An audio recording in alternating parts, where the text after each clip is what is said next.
Welcome back to Interest Coaching. I'm Francisco, and we will continue with the series Building Your Marriage on Solid Ground. And today, we're going to be talking about something most couples avoid, and that is physical intimacy and affection in marriage. But here is the truth: if you can't talk about it, you can't fix it. And if it's not working, your marriage is hurting more than you realize. Research shows that physical and emotional intimacy are two of the biggest reasons marriages either thrive or fall apart. Intimacy is a gift, and today I'm going to tell you how to protect that gift and make it more stronger. A quick heads up: this one's for adults. If your kids are around, save it for later. But if you're married or engaged, this might be the most important conversation you'll have all week. So let's move forward. First of all, looking at the problem. Let me share some things I have learned, real issues that some couples experience. For example, a wife says, "We haven't been intimate in months." He says he's tired, but he's on his phone until midnight. On the other hand, a husband says, "We've had physical intimacy, but it feels rushed. There's no emotional connection or passion involved." Another wife says, "I need to feel close to him emotionally before things physical. But he needs to be close physically before he opens up emotionally." We're going in circles. Sounds familiar? Here's what's happening: emotional closeness and physical closeness are connected. When one breaks down, the other suffers. And most couples, they're not talking about it. They're lying in the same bed, feeling rejected, feeling unwanted, feeling alone. That stops today. So, what's the difference? Let's start with something simple. There are two things we're talking about today, and they are not the same thing. Affection is one way you show love that isn't physical intimacy. For instance, holding hands, a hug when you walk through the door, saying, "I love you," a compliment, a text in the middle of the day to say, "I am thinking of you," or sitting close on the couch.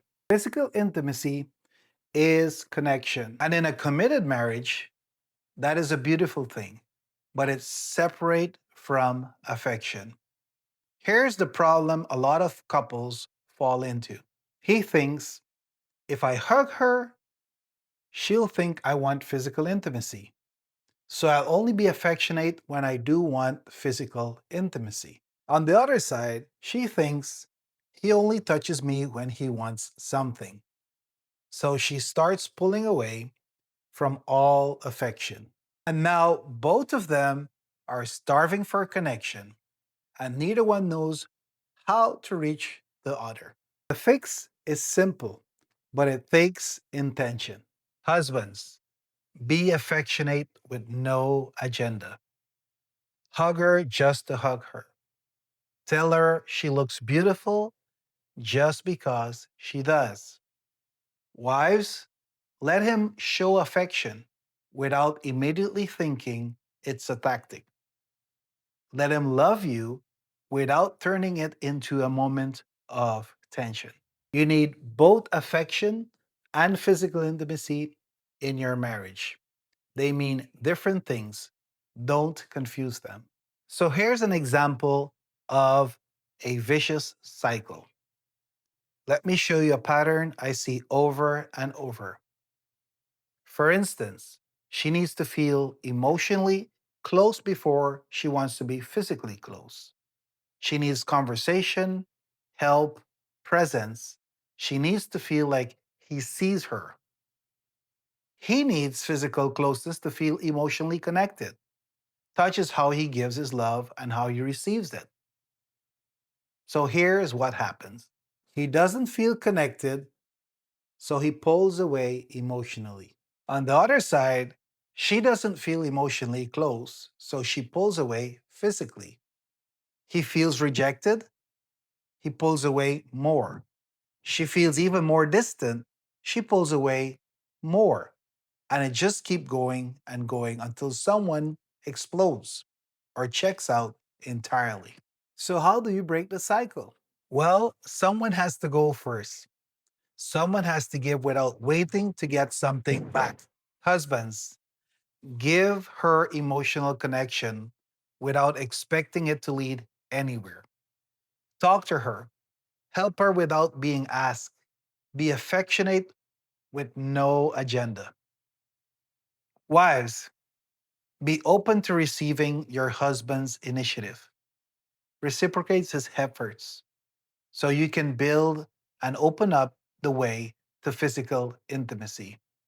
Understand that this is how he feels loved. And for both of you, talk about your needs without blaming each other. Instead of, you never talk to me, try, I need more connection with you. Instead of, you never want me, try, I need to feel desired by you. When both people stop keeping score and start giving generously, everything changes. So, having said that, allow me to give you a simple three-step moving forward. Step one is affection. For the first 2 weeks, the goal is daily non physical intimacy touch. A real hug in the morning, holding hands in the car, a real kiss, not a quick peck when you leave, sitting closer together at night. No expectations, just warmth. Step two is emotional depth. Weeks 3 and 4, you're having deep conversations. Ask each other, what makes you feel most loved? What do you need more of from me? What's your favorite memory of us being close? Listen more than you talk. Step three is rebuilding physical intimacy. And I want to say something that might surprise you. Schedule it. I know that doesn't sound romantic, but neither does going months without it. Put it on the calendar until it becomes natural again. And when you make time for intimacy, create the right environment and mood.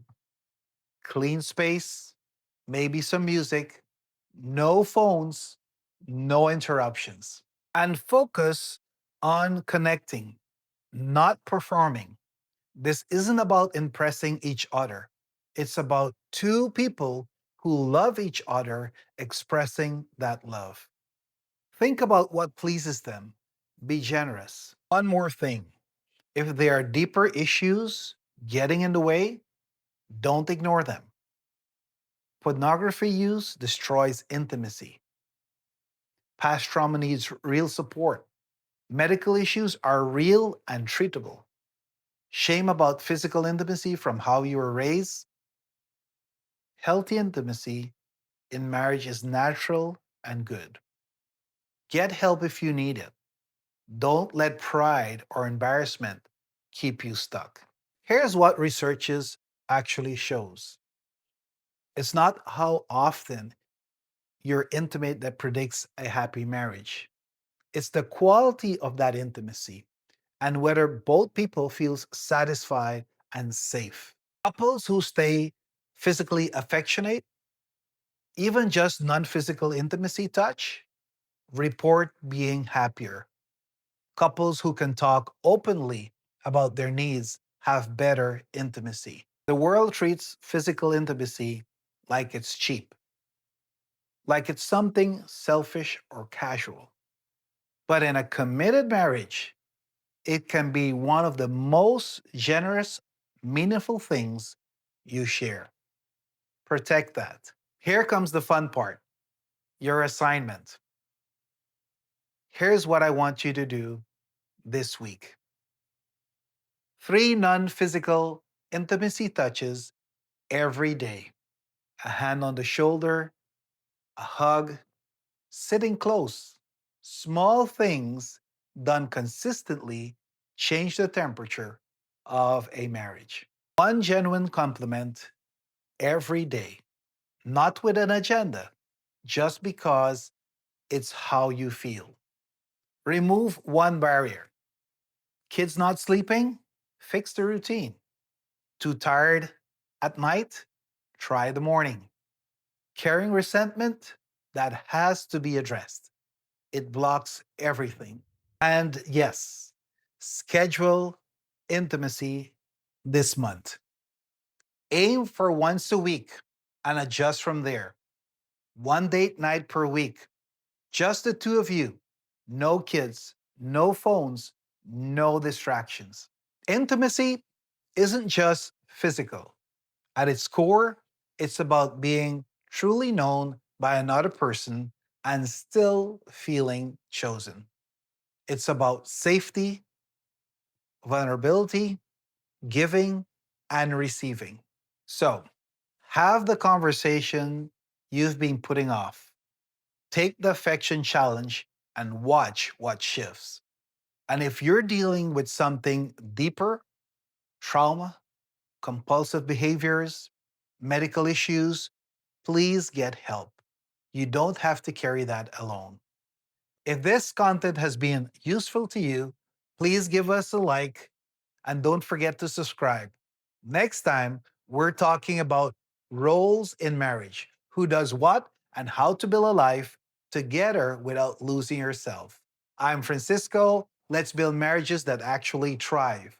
Love generously, connect deeply, and build your marriage on solid ground. Thank you. Until the next one.